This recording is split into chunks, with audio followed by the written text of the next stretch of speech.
Shalom saudara yang kekasih dalam Tuhan Yesus Kristus. Senang kembali berjumpa dengan saudara semua. Berharap Tuhan Yesus senantiasa memelihara dan melindungi kita semua. Amin. Saudara, kali ini saya akan menanggapi video dari Mbah Muri ya. Judulnya adalah "Kepada si tukang sihir, kau mau polisikan saya" ya. Jadi ternyata rupanya ini Mbah Muri sudah siap dipenjarakan ya. Sudah siap dipenjarakan. Nanti kita lihat sendiri apa yang dia sampaikan. Di sini juga saya nggak tahu, nggak jelas dia ngomong kepada siapa. Dia marah-marah dari video ini, kemudian sudah siap dipolisikan, sudah siap dipenjara, kemudian sudah berpesan kepada istrinya kalau dia dipenjara. Coba saudara bisa dengar sendiri lah ya. Kita lihat dulu ya. Lalu banyak yang berkomentar di bawah videonya dia, unik-unik ya. Kalau saya baca, kalau ada waktu nanti saya bacakan buat saudara semua. Tapi saudara bisa di sini. Tidak apa-apa, kita buat terkenal aja Mbah Muri ini biar dia terkenal juga. Sudah lama berkiprah di YouTube, belum banyak subscriber seperti Pastor Andi Simon ya. Jadi nggak apa-apa, saya bantu kasih terkenal juga. Walaupun dia marah-marah, nggak tahu alasannya kenapa marah-marah, dan siap dipolisikan, siap ditangkap. Ya, saran saya kalau memang ini ya tangkap aja kalau dia siap ditangkap kan. Ini namanya nantang-nantang hukum. Oke ya, saudara, kita lihat ya. Ya, dia berani sekali bicara begitu. Bagi saya ini orang kurang ajar luar biasa. Ya, orang tidak mengerti kebenaran. Orang tidak mengerti firman Tuhan. Saudara. Jadi dia bilang, apologet Kristen itu berani seperti singa di video. Begitu dipanggil polisi, nangis-nangis minta ampun. Saya mau diwali tidak nangis minta ampun. Kita buktikan, silakan polisi panggil saya kalau ada yang buat laporan. Kecuali yang satu kan. Saya ternyata tidak nangis. Ini. Kamu orang bebal. Nggak tahu dia ngomong sama siapa. Buat kamu nangis seumur hidup. Ya, saya serius. Ini kenapa saya begitu keras? Terlalu banyak orang memain-mainkan firman Tuhan sekarang. Menyelewengkan doktrin, melakukan praktek pelayanan yang menyimpang. Bagaimana ya maksudnya praktek pelayanan yang menyimpang ya? Jelas Alkitab mengatakan kalau kita berdoa di dalam nama Yesus, yaitu adalah kuasa Yesus, mujizat yang daripada Tuhan. Tidak mungkin kuasa setan ada di dalamnya ketika kita memanggil nama Yesus.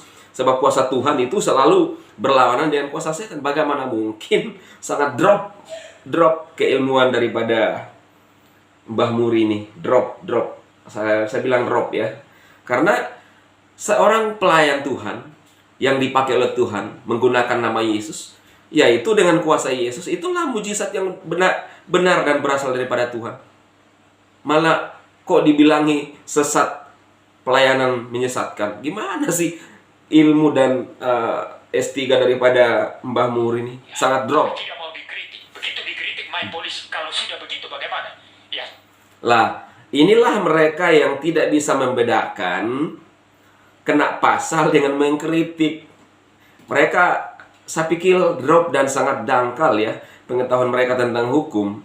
Karena siapapun di bangsa ini, kalau terjerat kasus pidana itu adalah ujaran kebencian, perbuatan tidak menyenangkan, ya, fitnah, itu kasus pidana semua. Jadi mereka seenaknya ngomong di luaran sana, tetapi mereka tidak lagi mengkritik, melewati batas-batas mengkritik sehingga mereka terjerat kasus pidana. Kok kita sebagai pendeta harus ngertilah sedikit tentang hukum. Jangan asal berjuang untuk kebenaran. Begitu lepas mereka ya, melampaui batas, lalu mereka ketika terjerat hukum menyalahkan orang yang melaporkan, padahal memang ada jalannya untuk mereka terjerat hukum. Ini kan konyol mereka. Konyol, bahkan berani nantang-nantang loh ini orang, ya. Berani nantang-nantang. Sudah. Para apologet harus siap masuk penjara. Apa boleh buat? Saya siap masuk penjara. Ya, dan saya tidak akan nangis. Catat ini baik-baik orang bebal. Para apologet siap masuk penjara, ya siap masuk penjara. Tidak mungkin akan masuk penjara kalau tidak ada yang menjerat juga. Kalau kalian masih cerdas mengcounter ajaran-ajaran, ya, tidak kesandung ujaran kebencian, pencemaran nama baik, yang tidak bakalan masuk penjara. Tapi kalau melewati itu, nantang-nantang, namanya kayak konyolan, coy. Ya, masa dikalah-kalah sama si Ustadz Yahya Waloni yang sudah tobat, ya, udah tobat, bahkan sudah sadar apa yang disampaikan selama ini salah. Ini belum sadar-sadar nih.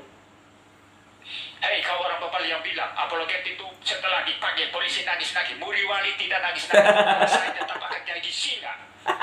Waktu dipanggil polisi di pengadilan dan sampai saat masuk penjara. Begitu saya keluar penjara, saya akan sikat lagi ajaran sesat.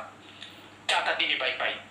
Siapa yang dia maksud ya Jangan nih? samakan saya dengan orang-orang sekelas itu, FPI ya. Sekelas orang-orang yang suka hina presiden. Oh, entah, kita bukan itu, kita kebenaran. Kamu enak sekali memain-mainkan doktrin, memain-mainkan hal yang sakral dan suci dalam kekristenan. Ya, kalian putar balik, kalian selewengkan. Lalu kemudian main polisi. Silakan lapor polisi. Silakan lapor polisi. Ini ya, nantang-nantang ya. Siapa yang mungkin pernah dihina atau diserang, ya, dia menyuruh untuk silahkan lapor polisi, ya. Silahkan lapor polisi, dia nantang untuk dilaporkan di polisi. Dia tidak tahu dan dia tidak terima disamakan dengan orang yang penfitnah daripada pemerintahan atau presiden, ya. Sebenarnya di sini kita di bangsa ini tidak ada yang kebal hukum, saudara, siapapun itu, ya. Yang coba juga dipraktekkan dulu Ustadz Yahya Waloni, tapi begitu kesandung penjara, sempat merasakan penjara, akhirnya sadar dan taubat. Itu apa yang diungkapkan di podcastnya di Deddy Corbuzier, ya. Dia sadar. Nah, ini dia pikir dia berjuang untuk kebenaran, padahal ketika dia nggak sadar, mereka nggak sadar, ketika mereka mungkin menyerang orang, itu adalah suatu jerat bagi diri mereka sendiri. Nah, inilah yang saya bilang bahwa mereka-mereka ini, saran saya, belajar sedikit tentang hukum. Belajar sedikit tentang aturan-aturan hukum yang ada di bangsa, supaya cerdas di dalam menggunakan media sosial.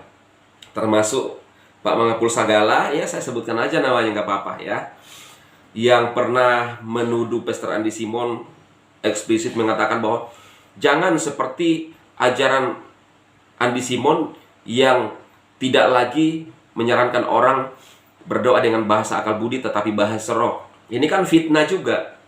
Itu kena juga itu kalau diproses. Nah, dulu ketika saya bincang-bincang dengan tim Pastor Andi Simon, orang-orang ini juga sebenarnya masuk. Cuma masih ada belas kasihan, ya mungkin dari Pastor Andi Simon, dari faktor tua, faktor umur, ya, faktor mungkin sakit-sakitan, ya. Apalagi kalau dilihat fisiknya Mbah Muriwali kan agak-agak, ya kita nggak tahu lah, ya. Jadi faktor itulah yang membuat hanya membidik Patri Smith saat itu, ya. Jadi cuma saran saya adalah hati-hati aja, jangan sampai apa yang dia sampaikan itu tentang nantang-nantang siap dipenjarakan itu terjadi benar baru nangis-nangis. Kadang-kadang kalau belum dijalani itu, saudara, itu masih keluar-keluar, masih hebat tuh. Seperti dulu Ustadz Yahya Waloni, ya kan? Begitu masuk penjara baru nangis-nangis. Nah, mungkin akan terjadi seperti ini juga sama Mbah Muri, ya kan? Terlihat garang begitu, terlihat nantang-nantang gitu, ya. Saran saya kalau memang ada teman-teman yang memang mendapatkan video dia yang masuk, ya coba aja dilakukan, kan dia yang minta. Itu saran saya kan, karena dia yang minta. Ini saya cuma menyampaikan aja, ya, gitu. Kita lanjut lagi lihat. Saya marah, ya. Nah, ini marah dia. Bupal enak sekali berkata. Saya kira hatinya sudah ditutupi oleh iblis. Sudah. Nggak ngerti ya, nggak tahu dia berkata kepada orang hati yang ditutupi iblis atau sebenarnya dia hati-hati nuraninya yang buta tentang kebenaran, ya. Mereka ngotot menyerang orang, lalu ketika terkena kasus pidana, ngotot bahwa berjuang untuk kebenaran, padahal itu ujaran kebencian, coy. Pisahkan ujaran kebencian, ya, fitnah, pencemaran nama baik, yang menjerat, bukan menyerang, bukan mengcounter ajaran namanya itu, ya. Seperti itu. Pintarlah sedikit. Oleh iblis. Ah, Ya, dia tidak bisa membedakan orang sedang berapologetika membela kebenaran dengan orang yang hanya menjadi pencemooh begitu. katanya tidak bisa membedakan orang membela kebenaran dengan orang yang mencemooh. Padahal saya bilang mereka tidak bisa membedakan bagaimana mengcounter ajaran dengan kena kasus pidana ujaran kebencian. Kan drop sekali nih ilmu kalau begini, saudara. Lalu percaya diri mengatakan orang mungkin dirasuki oleh setan. Padahal kalau saya pribadi melihat bahwa dia sendiri tidak mengerti tentang kebenaran, kemungkinan dia sedang dirasuki oleh setan juga. Ya kan? Kenapa? Orang menyembuhkan di dalam nama Yesus, tidak ada kuasa lain. Tidak ada Yesus yang lain. Yang disembah oleh pesta tradisi pun Yesus Kristus dari Nazaret, dan kuasanya itulah yang digunakan. Praktek iman, tetapi toh masih dicela ini. Saya nggak tahu. Bahkan sempat dia bilang dulu bahwa mereka bukan saudara saya, ya. Nah, saya akan bacakan juga ya yang akan di video daripada Pak Berton Nababan, saudara ya. Kita stop dulu bahas Simbah Muri ini ya. Videonya Pak Berton Nababan beberapa jam yang lalu dia posting.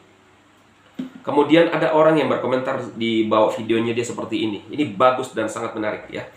Tapi tidak usah saya tampilkan di video ini, saudara ya, karena video ini langsung saya upload. Waktu itu kami live Zoom meeting dan Pak JT Juseteu mengungkapkan pandangannya kasus yang mengenai kasus yang dialami Patri Smith sekarang ya. Kemudian ada yang berkomentar seperti ini, saudara. Namanya Empal Gentong. Patri Smith adalah korban kebencian dan fitnah dari reformat Pak Tong yang selama 50 tahun lebih menyerang karismatik. Setuju pakai jalur hukum supaya jadi pelajaran bagi geng reformat yang lain. Ya ini. Nah ini teman-teman ya.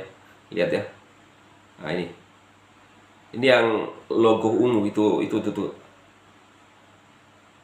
Mana Karim ini nih. Nah itu. Nah ini ya. Nah itu yang nulis ya. Jadi saya sangat setuju dengan apa yang disampaikan oleh Empal Gentong ini. Ternyata Empal Gentong ini lebih pintar ya menganalisa ketimbang mereka-mereka ini yang Mbah Muri, Mengapul Sagala, dan beberapa orang yang terus menyerang kekristenan karismatik ya. Dan Patri Smith itu ya saya sepakat juga adalah salah satu korban ujaran ajaran kebencian daripada Stephen Tong ya, yang ditulis oleh Empal Gentong ini ya. Jadi ini sangat menarik, saudara. Jadi semoga video ini memberikan pencerahan kepada saudara-saudaraku semua supaya kita menjadi orang yang bijak bermedia sosial, mengerti kebenaran yang sesungguhnya. Yang saya mau tekankan, saudara, bahwa ketika kita menyembuhkan, berdoa di dalam nama Yesus, maka kuasa Yesus lah yang terjadi. Itu adalah mujizat yang palsu. Kalau saya bilang Stephen Tong dan gengnya ini melecehkan banyak orang Kristen di Indonesia. Kenapa? Termasuk pencipta-pencipta lagu yang menciptakan lagu tentang mujizat itu nyata. Nah, mereka melecehkan semua. Kenapa tidak menyerang pencipta lagu yang percaya dengan mujizat? Ya kan? Nah, ini unik. Jadi, ini aja yang saya informasikan, saudara, pada hari ini. Semoga memberkati saudara semua dan kita tetap dalam keadaan yang sehat. Sekalipun saya juga sendiri sedikit agak drop, tetapi tetap untuk bisa memberikan informasi kepada saudara semua ya. Tuhan memberkati. Amin.